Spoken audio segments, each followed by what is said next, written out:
What I do is fight pretty much for funding, equitable funding for education. As a parent leader with CEJ, we fight for policies, specifically in New York City, to ensure that every child is getting a quality education. I'm a product of the public school system, all the way up to high school, CUNY, university. And without public school, I'm clear of the history of where my children and people that look like me would be. It's very frustrating at this moment in time where we are in an environment nationally that public school has become kind of this bad word and labeled as failure. Choice should be that we have the opportunity to, if I want to send my child to a charter school, then that's fine.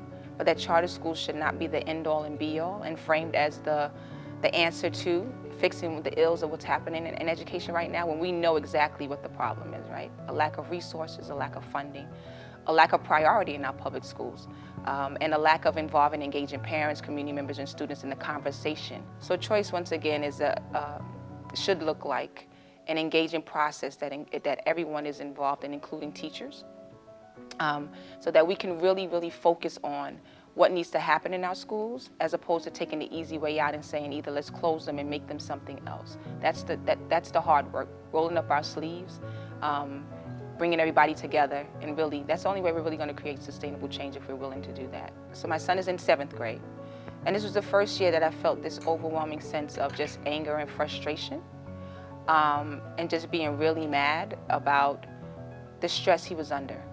Where, you know, the first day of ELA, he actually sat by my bed, and he gets up at 6 in the morning, and he's shaking his head, and I'm like, what's wrong, son? What's the matter? He's like, I'm stressed. You know, if I don't pass this test, am I gonna move on to the next grade?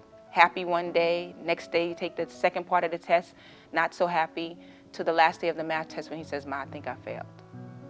You know, and that's not okay to be putting our kids through stuff like that. So I know when I was in school, I took tests. I don't think it was competitive, but we learned every day in school. And it was what we learned that we were able to share on that test.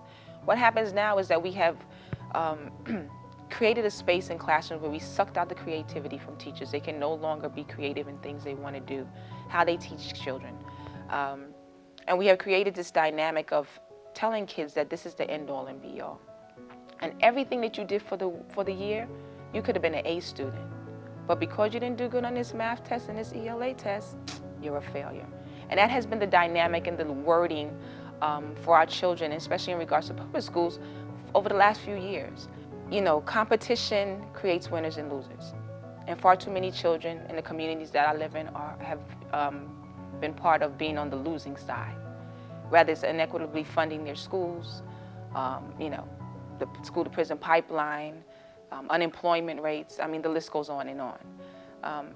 And so I say to those folks, there's a way to assess students without the high stakes, right?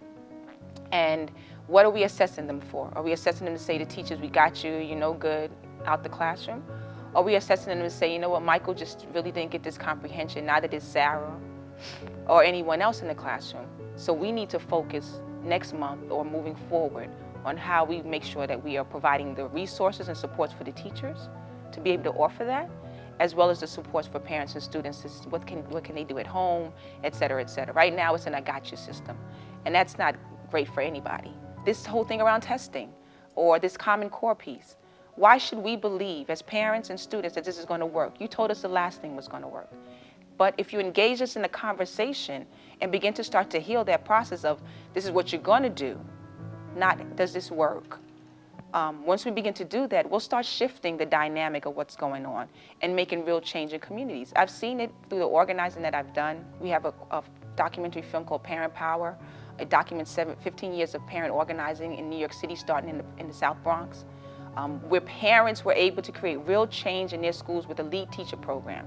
Why? Because it was research and data that they had of the high turnover of teachers, and they said, what can we do to fix this? So it has to be a true engagement on all levels, local, state, and federal level, if we're really gonna move this needle on really reforming education in a real way, not the way it's happening right now.